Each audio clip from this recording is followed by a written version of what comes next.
Est-ce que le lait de macadamia, c'est vraiment une bonne alternative pour les personnes qui surveillent leur glycémie?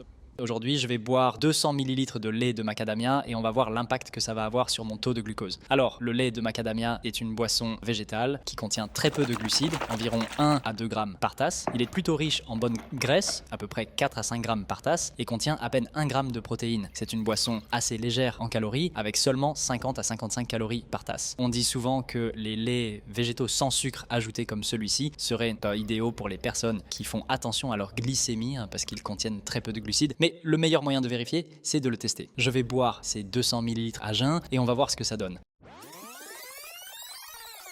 Alors, ça fait maintenant 1h30 que j'ai bu mon lait de macadamia et on va regarder sur le glucomètre qui est juste ici et essayer de voir un petit peu l'impact que ça a eu. C'est intéressant, on voit que ça a fait une toute petite montée de seulement 10 mg. C'est vraiment négligeable. En fait, c'est presque comme si j'avais rien bu du tout. C'est assez logique vu la faible teneur en glucides de ce lait. Donc, si vous cherchez une alternative au lait de vache qui n'impacte pas votre glycémie, le lait de macadamia sans sucre semble être un excellent choix. Et souvenez-vous qu'il y a un petit test dans la description si vous voulez en connaître un petit peu plus sur votre corps et sur votre métabolisme. N'hésitez pas aussi à me proposer d'autres boissons végétales que vous aimeriez que je teste pour voir leur impact sur la glycémie.